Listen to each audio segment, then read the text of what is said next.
Listen up, class. It's time for your lecture on assholes. Assholes are everywhere, in every group of people, whether we're talking about liberal or conservative, American or Canadian, Christian or atheist, Warriors fan or non-bandwagon fan. If you peer into any one of them, you're going to find a big asshole staring right back at you. But for every asshole you see, you will also see taints. I mean, saints. Saints are the people who go above and beyond what is called for them as humans to do good for others. Most of us are not assholes or saints, and we make up the vast majority of people in the middle. If you were to plot it out on a graph, it would look something like this. This is called the normal distribution of assholes, an idea first presented to me by social sciences professor Walter Purcell at York University.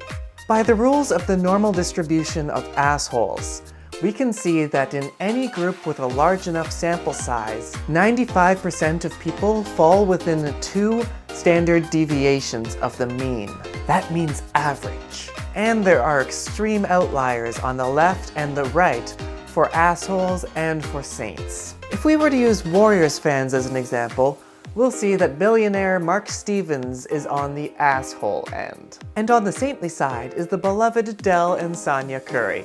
2 deviations right of center, leaning towards saintliness, is one of my favorite YouTubers, the NBA Storyteller. And leaning towards the asshole end is Jared.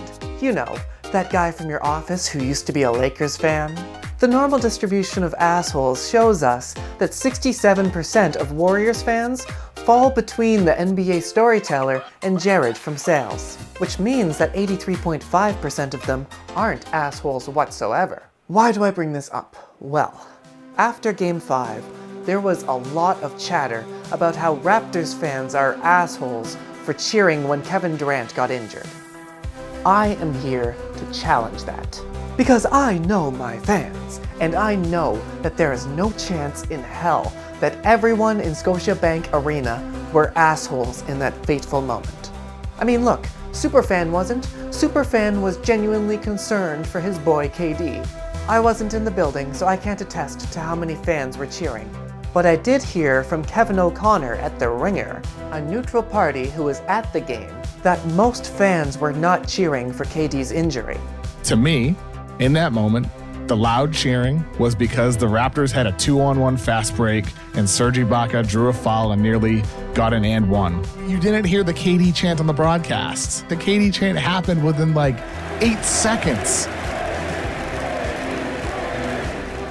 Now, am I saying that there weren't any cheers when KD got injured? Of course not. Because as the normal distribution says, we've got assholes. Using Toronto sports fans as an example, we've got superfan Nav Bhatia on the far right in Saint territory. On the far left is Ken Pagan, that asshole who threw his beer at Orioles outfielder Hyung-Soon Kim in 2016. Slightly right of center are Elizabeth Moss, Lily Singh, and Dart Guy, obviously. And just on the precipice of Jared territory is Drake. I think it's safe to say that anyone left of Drake, that is to say anyone who is like Ken Pagan or Jared who owns 5 Kobe jerseys and doesn't know who Monte Ellis is, probably cheered when KD went down. And if 16.5% is an accurate representation, then in a crowd of almost 20,000, that becomes 3,200 assholes or almost assholes, which is enough people to be heard and seen on live television. By the premise of this normal distribution, every crowd is going to have this proportion of assholes. I'll take you to 2015 in Boston, where cheers are clearly heard as Kevin Love runs immediately into the tunnel with a separated shoulder. I think his shoulder popped out, so a big moment here as Kevin Love's shoulder popped out as he was battling. Or I'll take you to the Bay Area in 2017, where Warriors fans were slow to react to Kawhi's injury, instead jeering a foul call as blatant as it was, and were also caught on camera waving goodbye to him. All of these reactions are ugly. None of them justify what happened in Toronto. And all of them had been and must be confronted within their sporting communities. Because this has no place in sports. It is not right to cheer because your opponent had a perhaps career-altering injury.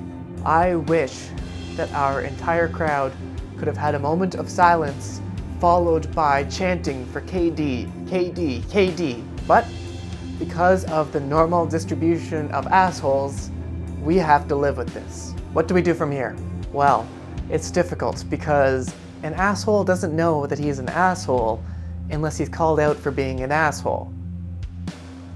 So if you're ever next to a fan who's cheering when someone else is down, clutching their Achilles, call a spade a spade. And if you're ever the one who's feeling conflicting emotions because your opponent is down on the ground, ask yourself, WWNBD, what would Nav Bhatia do?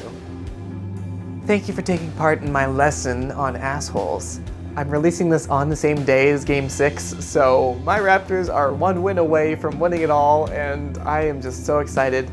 I hope you'll be watching, I'll be watching. YouTube is suggesting some videos over there that you might like, and don't forget to love your squad and respect your rivals, because you never know when we might end up on the same team.